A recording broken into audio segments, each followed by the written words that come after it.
Breaking news tonight, Sean Diddy Combs has been arrested in a Manhattan hotel this evening after a grand jury indicted the music mogul. Star Sean P. Diddy Combs is under arrest for a fight with a UCLA football coach. The actor, singer, and producer is accused of assault with a deadly weapon. Sean Combs asks for bail again as the judge presiding over his case shuts down one of his requests to stop people in the case from. Diddy has to be one of the biggest Hollywood gangsters of modern times, and the first thing people did was ignore it, mostly out of fear of attacking a powerful music executive. Allegedly masterminding the end of Tupac, reportedly punching Drake, and facing a string of recent lawsuits, Diddy has managed to create an alleged criminal empire, all while being a popular musician. For decades, he stayed on top through violence and fear.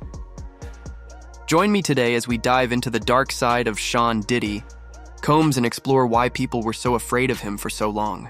You're going to hear about my party. They're going to be shutting them down. They're going to probably be arresting me, doing all types of crazy things just because we want to have a good time. To understand Diddy, we need to go back to the very beginning. Even though the stories and allegations about what he's done are just now coming to light, many people in the industry have long warned others to stay away from him. Diddy was born and raised in Harlem. His mother was a model and teacher's assistant, while his father served in the U.S. Air Force. From an early age, Diddy was connected to one of America's most notorious gangsters, Frank Lucas. Diddy's dad and Frank Lucas were close associates, and as a result, Diddy's father was tragically shot when Diddy was only 2 years old. Growing up without his father, Diddy faced extreme challenges. His mother was left to raise him and his sister with very little support, and they struggled to get by. But Diddy was resilient. He had big dreams and worked hard to achieve them. He excelled in school, which opened the door for him to attend Howard University. However, Diddy wasn't one to back down from a challenge. From a young age, he developed a competitive spirit. As we all know, life doesn't always go your way, and when things didn't go as planned for Diddy, he would get angry and frustrated. This earned him his nickname, Puff. I got my MTV out. Savage! I'm a savage! Oh! I'm a savage! Whatever I want, I'm going to get! Whatever I want, I have to get! Fast forward to 1990, and Diddy had already carved out a path for himself. He landed an internship at Uptown Records, where he worked as a talent director. During his time there, he played a key role in helping launch the careers of major artists like Mary J. Blige. Go to see tonight, Mary J. Blige and Father MC. And all put together by first this man in the middle here, and then he's passed it on to, I guess, his son, Protege. Yes, Puffy. Yes, tell me a little bit about this man and why you like working with him. Because, he's not intimidated by you, you know what I'm saying? He knows the importance of leaving a legacy behind. Because you need more adults out there that's going to teach the young, such as myself, and, basically leave a legacy behind, leave something behind. This path came naturally to Diddy because, while in college, he earned a reputation for throwing huge parties that attracted thousands of people. Scouting and entertaining talent was something that came easily to him.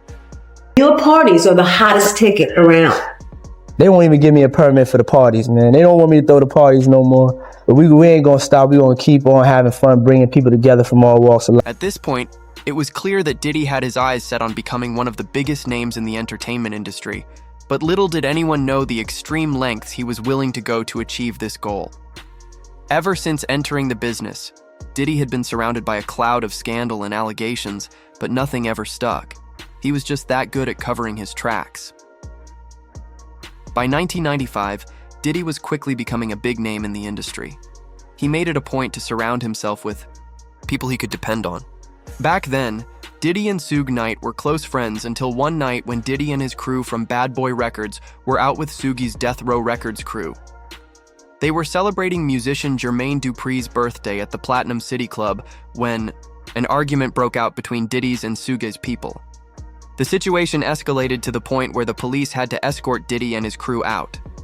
Afterward, the police kept Suge's crew inside the club to avoid further disturbances. However, little did they know, Diddy and his crew had no intention of leaving. As Suge's people were getting into their limo, Diddy's crew circled back and, attacked them. In the chaos, One of Suga's friends, Jake Robel, was shot and passed away a week later from his injuries. When questioned by police, Diddy denied any involvement in the shooting, but Sug never believed him. This event marked the beginning of one of the biggest rap rivalries ever. Fast forward to 1998, and Diddy had developed a reputation as someone who wasn't happy when he didn't get his way. One example was his dissatisfaction with the production of Nas's Hate Me Now music video, in which Diddy appeared. In the video, Diddy was depicted as Jesus, wearing a crown of thorns and posing as if crucified on a cross.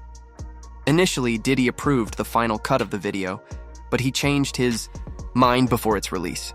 He wanted the crucifixion scene deleted, but the studio had already spent over $144,000 on the video and wasn't willing to change it. Nas's manager sent a copy of the approved video to MTV, which still included the scene Diddy wanted removed.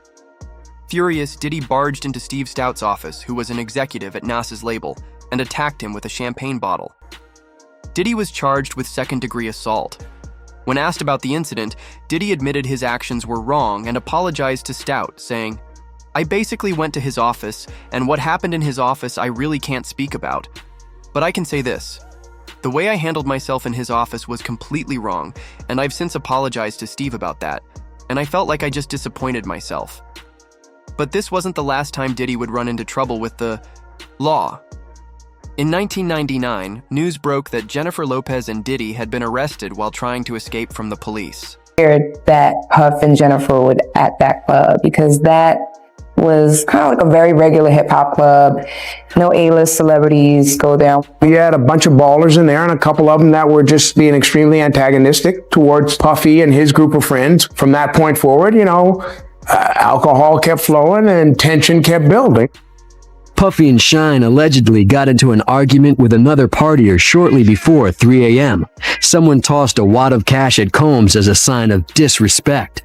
Suddenly, as it turns out, Diddy allegedly made Jennifer Lopez carry an illegal weapon into a club in New York on the night they got arrested. According to reports, while in the club, Diddy got into an altercation and ended up using the weapon that he allegedly had Jenny carry for him. The incident led to 3 people being seriously injured.